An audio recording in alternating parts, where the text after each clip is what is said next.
Welcome to Hustle and Pro. I'm your host, Kelly Walker, and we're here for episode 160 of Hustle and Pro.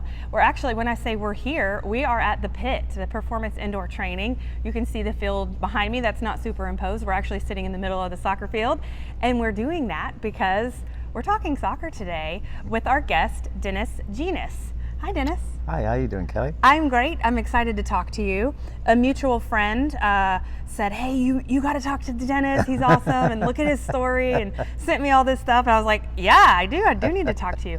So I'm excited. I've read a little about you. Okay. I know a little, but I want to hear from your words. Just there's a lot of soccer in your life, right? And so That's all there is. That's all there ever has been, to be fair. Yeah. I don't know what I'd do without soccer. So do you say soccer though? I know I'm going to say soccer, but what do you? I will say it for now, and then if I slip sometimes and say football, then I will do that, as long as people are okay with that. So that's what I'll do. It's tricky, right? In Texas, Yeah. I mean, you probably naturally want to say football. I'm more to the point now. I think I've been here long enough where I say soccer more often than not. Yeah. My people in England give me grief, actually, if I post anything and say soccer, and they go, "Come on, Dennis, sort it out." So I bet. Okay, then let's start there. You're not from Texas, right? That's Not why you say football. So tell us a little bit about like the early days. Where are you from, and early days of soccer for you? I'm from Nottingham in England, which is north of London, as a reference point for most people. I always try to explain to people that where I'm really from is, if people understand where the movie Robin Hood, Sherwood Forest and Nottingham Castle, that's actually where I'm from, that town there. So it sounds storybook. Yes, it's got a lot to it. And so I went to school in Nottingham, grew up there, and started playing soccer, I think, from the minute I could walk, from what my parents told me, that I was kicking them before I was kicking a ball, and then eventually I ended up with a ball. And in the area that we grew up in, it was just all athletes. For some reason, it was just all athletes that were playing various sports, but football was one of the main ones. Yeah. And we would just get together. At school, we played it before school, played it at every single break, at lunchtime, everywhere, any chance we could, and after school we'd play soccer as well. And it was See, funny. you can't help it. I know, I'm all over the place with it. But it was funny because we were supposed to go home and do our chores after school. Sure. And so we would have people on the lookout for your parents, because they'd come walking up the street past the school, and they'd be like, hey Dennis, your mum's coming. So we'd have to go and hide.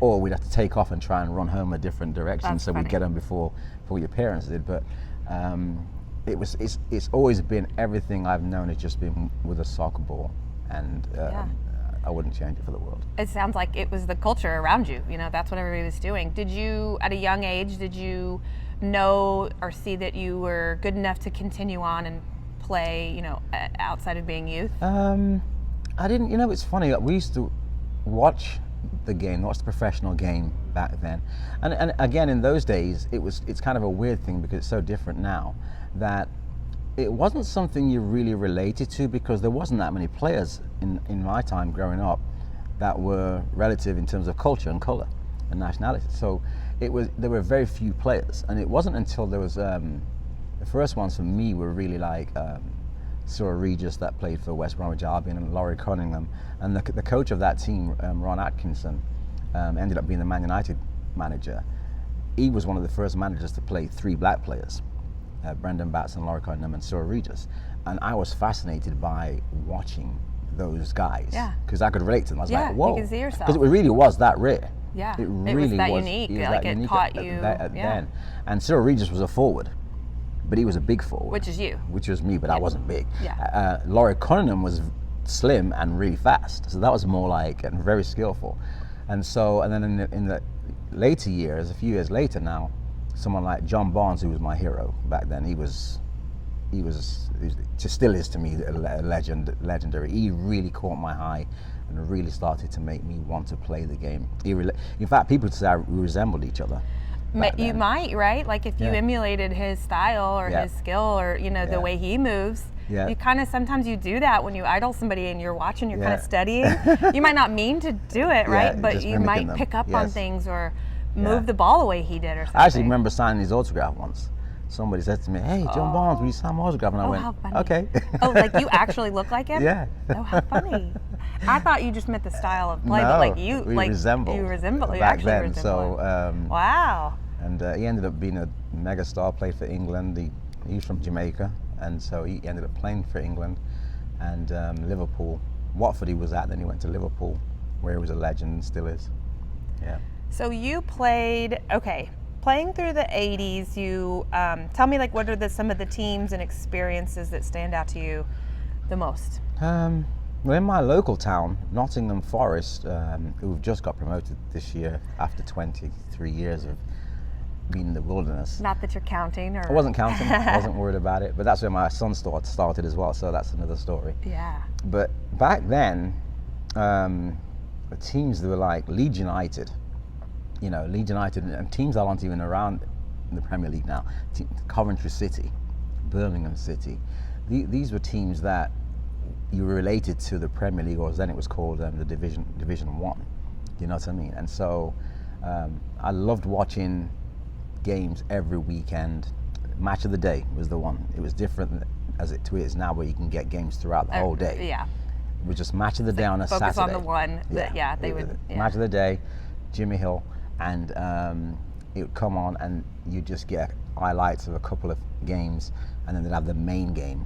And then if you got something on Sunday, you were very lucky back then. So those were the teams for me, like Leeds United. Leeds United were my team.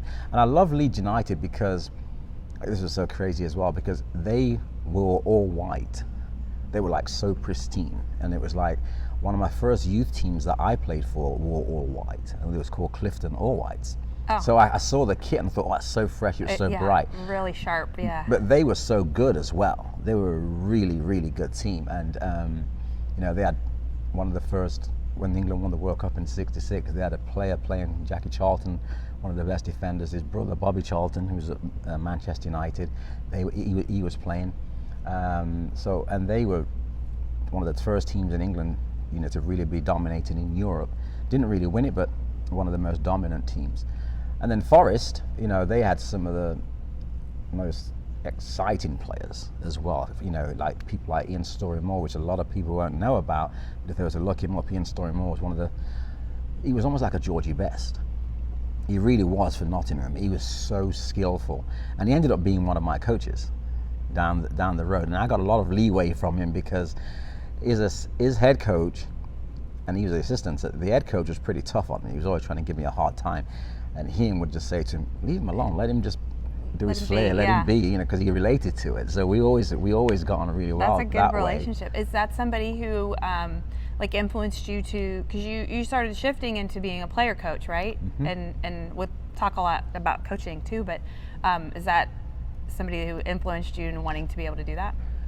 Yeah, he was, because I liked his style. He was very smooth, very easygoing, but he was hard enough in his own way. He still demanded from you and expected. He was like, if I'm going to have you do you, then you need to do you. Otherwise, I can't defend you, basically. So he was great in his own way. It was like Brian Clough there was Brian Clough and Peter Taylor were at Forest. They were the main two. Brian Clough was a legend.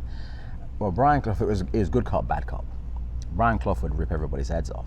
That's just how he was. His style. Yeah, and then Peter Taylor was he'd come in and smooth things out. Well, this is how these guys were. Frank Wignall and Ian Storey-Moore, they would do the same thing with the players, and the balance was really, really, really good. I think that's important though, right? Because you have somebody that is showing you that, like, they're not going to stand for, anything less than the standard that they want to set, but then you have the other softer coach maybe that's showing you that maybe they have the personal connections with you, or that they're there to care for you a little bit more, and so you get both sides. Yeah. So you have to have both sides to have a team that's successful, right? Yes, and it was good as well, because in my household that I was raised in, it was a tough household. It was tough times back then, especially from a race perspective. It was tough, so we had to be very wary of what we were doing growing up. Our parents would always remind us about, you need to keep out of trouble, but we were disciplined, and so they weren't interested in us messing around at school. You go to school to get your education. So going into those coaching environments was almost like it was a release. It was somewhere where I could just go and excel and do what I really loved. And even though this coach was kind of tough, he wasn't tough compared to my parents. Do you know what I mean? So it was like, okay, you can handle it. Yeah, I can handle this. And so, but I know they meant well for me, and they were pushing for me to always do the best that I could, and it just set me up. Every time I played, I always wanted to be, because I'm a striker, I always wanted to be the top goal scorer. And so once I was on this path of being the top goal scorer growing up, it just became something that I would always want to do. And it was weird also, because it ended up being a reason behind it that I subconsciously didn't realize. And because I was never going to get picked as MVP, never. But some people it bothered. Why? You know? Well, because of the color of my skin. You just knew it wasn't Just going knew to it wasn't going to happen. People would MVP. give you that. It was almost moment. like back in the day here, where they would make those comments about black quarterbacks. You know, it's not, which is all changed now. Like you're starting at a different. Yes. Like you can't catch up to. No. Yeah. No matter what you were going to do, it was like you weren't going to be the MVP. Yeah. So to me, straight away, with realizing that, I was like, well, I can do math. I know that they were giving out top goal scorers. The numbers, yeah. So I had to be top goal scorer. Can't deny that, right? No, so yeah. I was so it drove me. It didn't hinder me. It drove me on all the time, and I passed some of that stuff on to my kids. Of course. Who played, you know, Yeah. like. But that shapes a lot Yes. of their play. Yeah. Or how they see the game. And, Oh, for sure. Yeah. Yeah, and so yeah. it was good times. I read that someone described you as a popular player with tenacity for scoring goals and a broad smile. So I love that. I love that you just said all that you said, and that you're smiling so big about it. I do want to talk more about how you talk about race affecting your career, right? And how your parents talk to you about it and bringing you up. So I want to go there next, but first I want to take a quick break before we jump into that.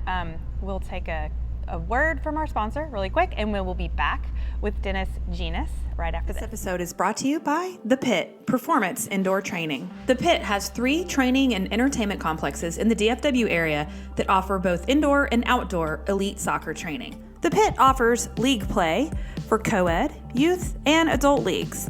And for training, the Junior Academy is for ages 2 through 6, plus the Pit Soccer Academy for ages 5+. And goalkeeper training is offered as well. To learn more about the Pit Frisco, Plano, or Roanoke, head to performanceindoortraining.com.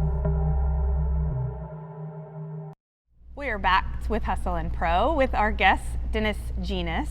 All right, so you mentioned race being a factor a few times. And so I read that when you did start that transition, player coach and then coach, that you were the third person of color to achieve a full coaching license. Was that a whole nother challenge that you saw when you got to that point? Yeah, that was talking about, you know, things that influenced me. I ended up going on to the English coaching badge because I was working for the boys clubs at the time, and they had a program that they just implemented where they were sending all their staff to basically go and do whatever coaching you wanted, whatever sport you wanted to go and coach in. If you want to do that, we'll sign you up. Great. And so I'd seen that one, football, and I'm like, oh yeah, I'm going to do that. It was nothing. It wasn't even anything to the fact of I saw myself as a coach down the road, but it obviously was my favorite sport. Right. And I thought, the opportunity. hey, let's go do it. And one of the instructors, prior to me actually doing it, when I told him I was going to do it, he's like, I don't think you're ready to do that yet. And I'm like, well, I'm doing it because it's been paid for. So I went and did it. Yeah. And it was an experience. At the time, I never knew anything about. I wasn't even thinking anything about how many black players or black people had ever had their coaching licenses. But whilst I was on the license, whilst I was on the course, it was so funny, some of the silly things that were being said that were just so ignorant when you look at them now, you know. Yeah, you say funny. Like, I feel like it wasn't funny, well, right? But to you, not make sense, right? Well, like, you know, ignorant, like you said. I found that I dealt with those things pretty well. And I think it was because of playing the game. And I used the game to basically, if you said something to me that was derogatory, that's probably the worst thing you could have done in the game. Because now, however fast I was going to become twice as fast. And I'd come back to you and let you know, hey, that just scored on you. Yeah. You know, so right. I used it as a motivational thing for me. Yeah. And because it just seemed so natural. It seemed for normal. you, right? Yeah. So that was my answer. It was like, I'm not having you pull me down. I'm going to rise up and let you know this is what it was. And when, you know, coach is saying, okay, Dennis, you're supposed to be one of the fastest. It was this stereotypical thing. You're supposed to be one of the fastest. Let's have this race with this kid who they thought was really fast. And I'm like, let's not do that. And before you know it, we have this race, and obviously I win, because that's what I have to do. That's what you do. I have to do. And then there was another situation where we were talking about a topic, a pattern of play, and where they were talking about the wide player making a run. Then he wanted this wide player on the opposite side to come all the way in and across, and I'm like, that doesn't make any sense to me. You know, why would you have that person come back in and just have them come in at the back post? And so he was asking the other coaches, well, what do you think? And they were like, I'm looking at them, I'm going, really? Like you just said. And so I'm like, no. And so he says, well, we'll talk about it at debrief. I'm like, so we're walking back for lunch, and I'm saying to these guys, really? Do you guys agree with that? And they were all like, well, yeah. Well, I says, no. So we're getting to the debrief, and we're talking, and we're getting close to finishing, and he says, anybody got any questions? And I went, I do. And he went, it's okay, Dennis. And so I was like, oh, okay. This is how it's going to be. But it wasn't in a negative sense. He said it's okay. It was almost as though he was challenging me. He was challenging me. Yeah. And then another day he was like, why do you lot always have a chip on your shoulder? You have no idea. Why do you always have a chip on your shoulder? And it just because you spoke up. Well, he was talking about just black people in general, players and everything, and it's just like, and I says, well, I looked at him and I says, I wouldn't say we've got a chip on our shoulders, but I says, but if you get called the N-word and you're being disrespected all the time while you're playing, it's going to kind of make some people react in different ways. Right. And everybody's different. So it's not that we carry a chip on our shoulder, it's just that that's not being addressed. Yeah. And so I ended up working with a lot of players, black players, with the team, and I spent a lot of time with them, and they're a very good team. But I was trying to tell them about, there's only one answer right now. Because it was the only thing we could control was when we played you, we had to win. Right. That was the only thing we could control. It's almost similar to that. Politics and all that kind of stuff. What can you really control yourself? And so I was like, look, I don't want to hear it. Before we go on the pitch, this is going to happen. Just so you're very clear, we know it's going to happen before it even happens. Right. So let's forget it. Don't let it in. Don't let it in. Yeah. It's 11v11, but it's really 11v14 because the officials are with them. So and even the crowd, right? Yeah. Like, I mean, just the environment. Some of the songs. Does it not feel like everybody was kind of against you? Well, and some of the songs that I grew up listening to were absolutely horrendous. I bet. Back then, because I mean, things have come so far forward now. You know, there's all these groups now that are fighting against all this discriminatory behavior. Back then, it was nothing. Nobody was there to like. Officials would just change it. They would call you. It all was okay with. Yeah. Yeah. They would call you those names while they were next to the official, and you'd look at the ref and I'd be like, "Hey," and they'd be like, "Get on with the game." But if the official doesn't care, then so you got to get on with it. We had to get on with it, you know. Yeah. But for That's me, a lot though to lead. Like chip on your shoulder, no. But to me, it's like a weight of just an extra burden for you to be dealing with. Like you might have compartmentalized it well and helped your players when you were coaching and helped prepare them for what to expect. But that is like a whole nother element to your game and mindset that you had to deal with that not everybody else did. No, and even to the point of, you know, I was having to teach my son that, teach my daughter about it, you know, educate them, which was, but they had to be aware. Yeah. Because it would seem like it's all roses, but there's a reality, and but I also made sure that they were aware that I wasn't taking it as an excuse. Which is a good, it's something you have to teach them. Yes. I do want to talk about your son. I mean, you mentioned your daughter too. I don't know anything about her, but I do want to ask you about Jermaine. So you were coaching him at Nottingham Forest Academy? Yeah. And then, so he went on to have a successful pro player career and now even more. So you were coaching him, he was like little or how old? So it really started with him when he was 2.5, 3. Okay. And so once I got, and this is part of the beauty, once I'd got my coaching license, and as we were saying, as the third black person in the whole of England, which was amazing. And I think I was the first non-professional to achieve that. I was then starting to coach. And so whenever I'd go and coach in clinics, when I was doing things or I learned something, I would bring it home and I'd be like, hey, I got to show you something. Yeah. And so I would go coaching all day if it was the summertime, do stuff with these kids, and I'd be like, Go oh my coach God, they him was. some more. Then I'd come home and I'd be like, hey, come and try this. Yeah. And so he would do things just naturally at 3, and I'm like, this is weird. Yeah. But I just kept, and he was just football. I would take him to all my games. He'd come to all the games. You know, we have pictures of him just, you know, watching the games and stuff like that. He was just a fanatic for it. And so once the different system in Europe and around the world, to be fair, is getting there slowly here. So the difference is that you play your club. Mm-hmm. He was playing for clubs, so like it could be FC Dallas or it could be Dutch FC. Right. If you were playing, all of a sudden there'd be these scouts. They'd be like, "Hey," they'd come and try and find the parents. But I need to talk to you about your son or your daughter. Right. And they would just, before you know it, you were no longer playing on that team. You were taken out, and you were going. It's almost like these academies that they're trying to create develop now. you. Mm-hmm. So they would take you there, and so he went there when he was 8 years old. Oh wow. And it was in Nottingham, so it was all perfect. It was like he would just basically go to school. After school, he'd go to the forest training facilities. They'd have the teachers there and had the classroom stuff, and then he'd have to play. And but so it's made for soccer. It's a school for soccer. Yes. Or no? Yeah. Yes. Okay. So it was Nottingham Forest. It was a professional football club, and then they had these academies. They'd all suddenly developed these academies. So every football club has the academies. That's the difference here. We call stuff academy, but it's not a really school academy. based around the football. It's kids lumped into that system. Yes. That's pointing you to like an MLS team or something. Yeah. But very little that I know of is like an actual soccer school around here, right? There's a couple. I mean, there's I think. And plus, I think the other difference is that they really are not result orientated.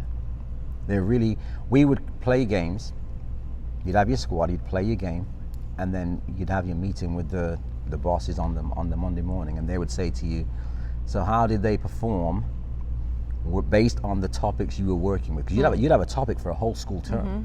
So you wasn't. That's what they're looking for. They're just saying so you'd work on passing and varying levels and degrees and of passing control, passing and movement, first touch, second. That's what you worked on for the whole first school term. Yeah. And that's all they were focused on. That's what they were evaluating on. Yes. Yeah, not the result. I would, as coaches, I mean, you want to win. You still want to win. I'm like, hey, we need to do that, but we need to win, okay? But yeah, you want to see that development checked off the list before just looking at the score. And you have that, so you go through that whole process for years. If you, because every year you get evaluated. Yeah. And if you're still in. And so some go and some stay. And the blessing was, I was able to coach them for 3-4 years, and we went unbeaten for 3 or 4 years. That team that he had. Yeah. So much for not looking at the results. You were the result. You were still anyway. Like I said, I always sneakily told them, hey, we need to win. Yeah, I mean, you always want to win. So I'm sure I'm missing some teams that Jermaine played for. Newcastle United, Aston Villa, Queen's Park Rangers, Tottenham, Queen's Park. Okay, would you believe me if I told you I had a Queen's Park Rangers rug in my house? How on earth? I know. Well, my husband's a big soccer fan, and it was a gift to us from somebody, his brother, who was there traveling, and he brought this rug back to us, and it's in the middle of our game room. It's now our soccer room. We have jerseys on the wall and team pictures and all kinds of stuff. But I randomly know what the Queen's Park Rangers are because of awesome. that. Yeah. And so then and the English national team. Yes. Yeah. So he started out at Forest, and at 18 he went to Newcastle, became the joint highest teenage player for $5 million. His transfer was back then. Wow. And it was him and Ronaldo that played for Brazil. They were the two highest transfers for teenagers. Wow. And their coach, Bobby Robson, he bought them both. He bought the two of them. He was brilliant as well as a coach. So he left there. He did Newcastle, had a great time there. Then he went to Tottenham. Had a great time at Tottenham also. He was in the England program, going up through the youth ranks, and then picked up a couple of injuries and ended up moving to Aston Villa and Queen's Park Rangers. Let me ask you, what time do you remember him starting in the England national team programs? When do they, just comparing it to here, when do they start noticing players? Well, I think he was around 13, 14. Okay, so similar. Yeah, very similar. And he didn't make his first couple. I remember being really upset, and I was just like, well, okay, maybe you should have, but you just got to go again. You hear that a lot, though. Yeah. You hear that a lot from successful guys, that they rewind and realize, I got cut from this big moment that I thought I should have had, but then they stick with it, and and it comes back around. Those coaches saw something, or they, you get more chances, you develop something else, and you come back and get the chance. And we always, like I said, I never babied him about it. We were very honest. I sympathized with him, but it was like, what do you want to do? And it was even when he went into the professional game, and they said, hey, this needs to be your diet. There's no more of this junk food and sodas and all that. I says, okay. What are you going to do? It's up to you now. Right.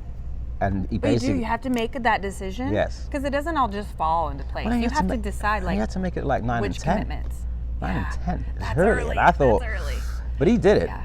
And he was and he still is. He's very, very dedicated to it. And he ended up going to 2 World Cups. That's amazing. Which was, and the beauty of that is that when he was a young kid growing up, I brought him to the World Cup in America. And we remember, we talked about it, and it's like, that's so cool. I brought him to the World Cup in America because this just happened not long ago. So we had a picture of him being here at the World Cups. Then he'd participated in the other 2 World Cups as a player. Well, then on top of that, he just recently became the announcer for the World Cup. So, and I'm like, you like you all pretty much, three, you had the hat trick. The You just fan, had the hat the trick. player, Yes. the broadcaster. So that is so cool. I mean, not many people get to say that. No, it's absolutely fantastic. That is absolutely fantastic. We have World Cup fever in our house. We have a countdown in our house. And we didn't talk about it. My daughter is the next one. That is my mission. I'm out of control with it now, but my mission for her to try to make one of the national teams and to make professional. She just finished playing in Finland just over a year ago. Oh. She was playing for Helsinki, and she got injured. She came back home. She's been rehabbing. She's back in training now. And anytime now, we're hoping that she'll get back out into the professional world to start her journey. What's her name? Alexa. Okay, Alexa. So we'll watch. She's. I've told her. I used to call her my Mia Hamm because she's a goal scorer. Oh, okay. So you said keep an eye out. A national team. What will her choices be? Well, because I know this is a thing, right? Where your parents were born, whatever. She has 3 choices. 3 choices. It could be 4, but she has 3. Okay. She has 3. 2 for sure, and 1 we're looking at. So she has obviously the America, USA. Because she was born here? She was born here, okay. Yep. And then she can play for England. Okay. Because she's now got the passport and everything because of my birth there. Okay. And then Jamaica is a possibility because my parents are from Jamaica. Okay. And then my wife's mom is from Norway. Wow. Now that'd be a deeper scenario because you'd have to get into her great grandparents and find out if they can find anything out. But in reality, she could end up. She could choose. But the first steps is that we're getting her back out there That's anytime amazing. soon. So I'm excited about that prospect. That's too. so cool. That's awesome. Okay, I want to talk about one last topic, which is your orange hair you're wearing, your Dutch Lions. That's your role. Like that's. I don't know if that's why you came to Frisco, but that's what you're doing. Is that why you came to Frisco? No. Or do you live in Frisco? No, I actually live in Fort Worth. Oh, you do? Yeah. You came all the way up here to talk to me. I commute to coach here as well. So you are, let's see, Dutch Lions Director of Coaching. Yes. And that's not even going in a year old now, right? Yeah, just so about, yeah. What brought you to that? Is your style match up? Like, what brought you to that? The owner of the club, Wilco Ravestein, he's the one that convinced me because I've been coaching for 30 odd years, and I was a director of coaching for my own club in Albuquerque, New Mexico for 25 years. Oh, wow. And so when we moved here because of my daughter and her children, so our grandkids. And it was at COVID. So at that time it was like nothing was really happening, and you know what? Yeah. I think let's just go. A reset for you. Yes. And so came here and it was looking for opportunities to coach, and I was doing some bits of stuff with different places here, and then I saw this I put an application for a coaching position with Dutch FC, and I'm like, okay, no idea about all this traveling thing I was an hour away, so till I came down and met Wilco, and he explained his view of the project because it's a pretty new club and what he would like to do. And I love his sincerity. He's very genuine. He's about the community. The club is, it's newish. It's about 3 years. He got into it just to coach his kids. They have a couple of fields that they're developing. The teams are growing slowly.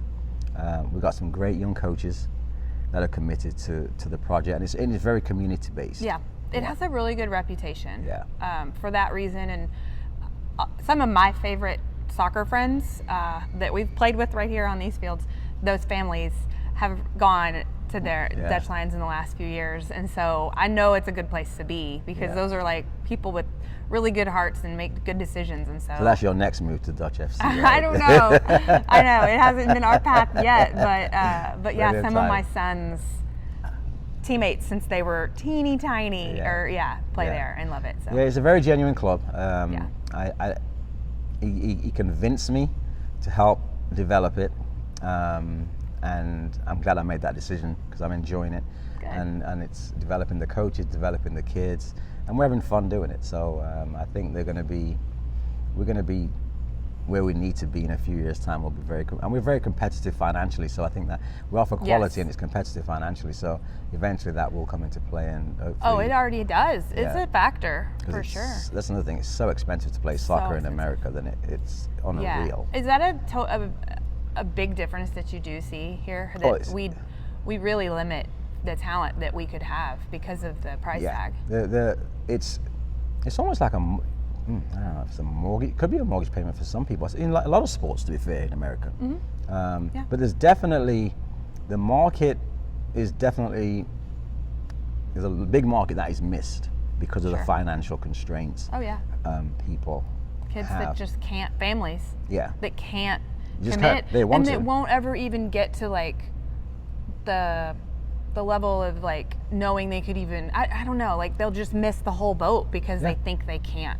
Yes, that's not and they eventually. That's why they eventually go into other things, other sports. But I do think it's something that American soccer has to fix or close that gap to get more competitive. Well, right? when I first came here, 20 odd years ago, it was nothing like this. It wasn't a business.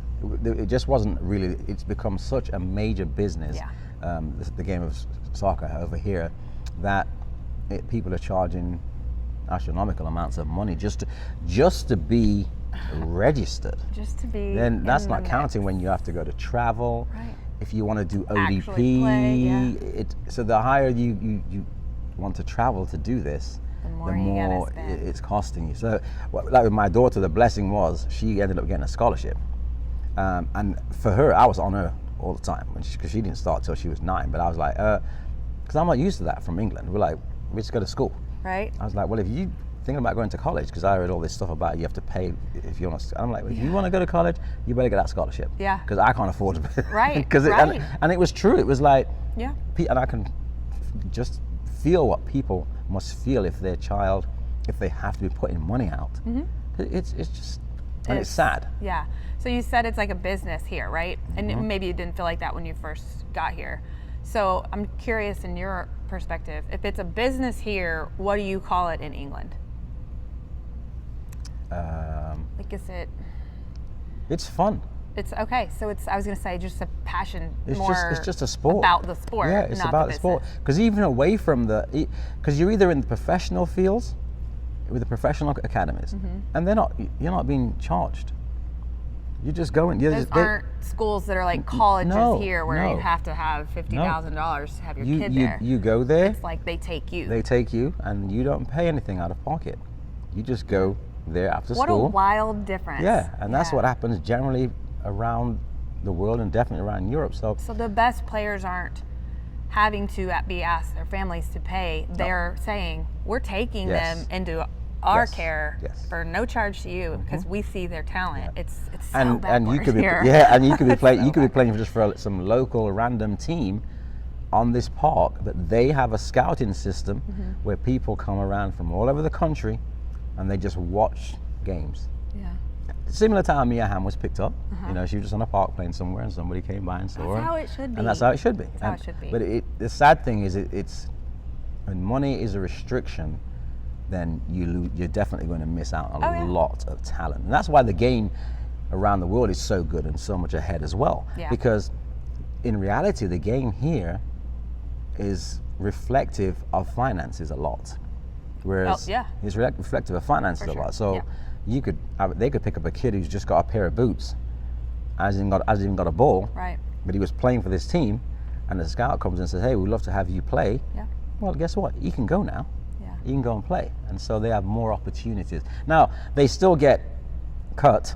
They still get, If they're not up to it, sure. they still get cut. Or committed, or Yes. you still have to have all the things. Yes, yes. Just not necessarily the money part. No. And that's, yeah, I've always, I mean, my husband talks about that a lot. So I just hear that conversation, but the more, we see it. And so I was curious to hear the your other side point of that is what I do like here is, to be fair, the college part is you can actually you can go to school and get an education, get a degree if you love the sport. Right. That part I do like. You Yeah. know, that part is good.